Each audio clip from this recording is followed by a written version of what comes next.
Ti yn adnabod y sgwrs fel, os llai siarad, fel gohebydd chwaraeon y BBC gyda Larry Sean. Ie, ydw, trial yn gore, ie. Camp lawn. Ie, ydyn. Yn ei gwrando ar ti neithwr? Ddo, ie, mae'n gyfnod prysur yn y tymor. Larry Sean hefyd ar fi'n yn gadael ni am gyfnod, achos mae'n fwy na fi. Baby boom. Mae dy hi esgus, dy fi ddim. Ond, ie, mae'n sy'n gret, ni'n cael lot o hwyl, o blaen di Sadwn. A ddo, just enghraifft o faint mor wyllt fe'n mynd adeg ma'r tymor. Oedden ni Caerdydd, yn cyrraedd y gêm ail gyfle, da iawn, Abertawe wneud yn dda. Gêm y pêl-drod uwch gyngor Cymru, uwch gyngor Lloegr, uwch gyngor y Principality o ran y rygbi. Scarlett yn y nos, ys i o Stadium Liberty i Barca Scarlett. So mae Morgannwg o ware, maen nhw'n wneud yn dda. Heddi'n Middlesex, mae'n just yn wyllt adeg ma'r tymor. Ond mae'n deg i weid bod ti'n mwynhau adeg ma'r tymor, achos mae pob dim yn... Bydde rhywbeth yn bod neis, sy'n Dod i ben? Na, mae'n gret. Ie, mae hwnna'n bwynt fe. Mae'n ffordd. Cos mae Leri yn sôn am Leri, mae hi'n feichiog 9 mis, so mae tymor bach fel chi'n cael 9 mis a bach yn boen yn y diwedd.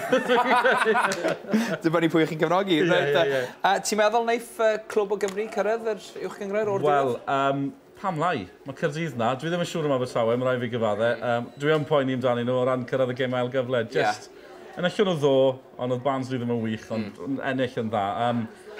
Gewn ni weld o ran Abertawe.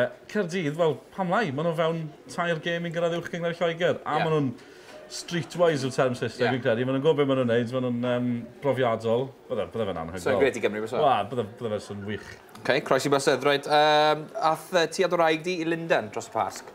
Do. Do? Siwr i chi'n gwybod? Wel, ymchwilwyr gret yma ni'n rhywbeth. A'r bwriad oedd i fynd rownd am geddfeidd, a siopa, gati bach rhamant. Ond, beth ddigwyddodd? Es i wylio Arsenal. Efe? Fi'n gwybod. Y cariad arall? Ie, wel, y cariad cyntaf, lle chi'n adnod. Na, es i wylio nhw pan ni'n 2 oed, felly maen nhw wedi bod ar spel. Ond eson ni weld Dirty Dancing, ar noson cyn Arsenal Barcelona. So hwnna'n cyfri. Wedyn es i weld Lionel Messi yn dawnsio o gwmpas am ddiffyn Arsenal. Ie, oedd e bach yn frywachus i fod yn dig. Na, oedd e gret, ie, braf gweld Arsenal Barcelona. A be arall wnaethoch chi? Dwi'n gwybod, eson ni weld llefydd o ddiddordeb, dwi'n cofio. Datganiad gan dwraig fan hyn. Fe eithon ni ar y London Eye. Heb i fi sylweddoli i fod yn ofn uchder. Pan gyrraeddon ni'r top, fe drodd i wyneb yn wyrdd, Gian, ond i ffili stop o werthyn. Wel, diolch yn fawr iawn, Janet. O'n i ddim yn ymwybodol bod fi ofn uchder chwaith, nes mynd arno fe. Mae hyn trwethan yn Llundain. Os chi ddim wedi bod arno fe, chi mewn rhyw capsul nag chi, agored, gwydyr, a greiddon i'r top, a drychus i lan, a gweld yr capsul uwch ben ni. A nath ymhen i fynd, o, mae hwnna'n uchel. Nath ochr arall ymhenydd i fynd, o, mae'n rhaid bod ti'n un mor uchel. A just es i, a fi wedi bod yn diodd ers ni. A lle ddim dychmygu ti, yn flin, neu'n sal? Na, ni'n dal yn gwenu fi'n credu, just o'n i wyrdd ac yn wyn. Achos mae yna lun dyn ni ohono ti yn yr ysgol fan hyn.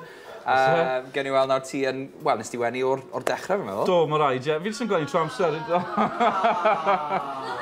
A Cris old school yr Eidal, fyd, nice. Cris yn ffantastig. Ond i ddim wedi gweld y llun, y spel, mae'n gret gweld y llun, ond nes i weld y Cris a jyst mynd, o, le mae'r Cris, dim bod yn ffit o fi, ond mae'r Cris yna'n wych. Smile o dy ffrindiau di yn dal di yn ysgol? Ie, fi'n credu. Ie, mae'n bach yn predictable. Na, nice.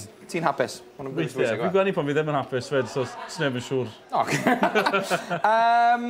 Wel, so fe'n od i weld dy wyneb di ddim yn gwenu, achos mae yna law lyfr passport fan hyn dy fi, o ran beth sy'n holl bwysig, gofynion pan ti'n tynnu llun. Gyda golwg neutral, a rhaid i'ch ceg fod ar gau, dim gwenu, gwgi na chodi eiliau.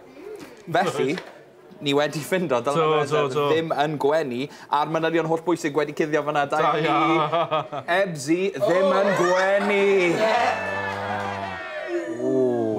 Oedd hwnna, ma'n y stori, ti oedd y llun. OK, gret. Oedd Cymru'n chwarae yn Azerbaijan, a oedd angen, o'n i ddim yn sylweddoli, oedd angen dros 6 mis ar eich passport chi, a oedd dim, felly ges i'r llun na, ar ôl noson eitha hwyr. Right.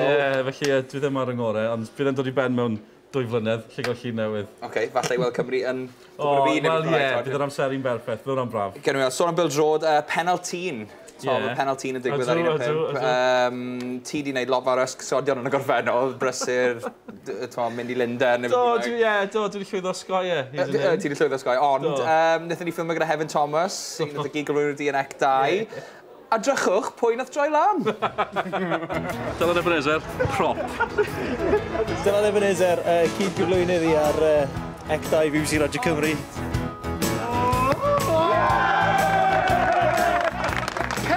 Tîn! Ie! Felly, ti ddim yn brysur pan mae rhywun arall yn... Na, dwi wedi ffindo lot o esgusodion. Mae'n ddrwg dy fi. Mae'n edrych yn boenus, nag yw? Di. A pan chi'n chwalu'r ddelwedd, dwi'n gweld yr hynna'n mewn kit Phil George. Sa'n gwybod, debyg i Fabregas, falle. Chi'n gweld y reality, mae'n... Yn gloi am beth sydd ti ar y gweill dros yr haf? Just lot o chreuon. Dwi hefyd yn gweithio yn yr eisteddfodau i Radio Cymru. Fel Ghostbuster, mynd rown fel yna. Dwi'n cael y fraint o wylio a gwisgo pac Hywel Gwynfryn. Y pac darlledu mae fe wedi wisgo os blynyddoedd. Steddfod yr Urdd yn dod lan yn Ebrill, felly lot o hwyl.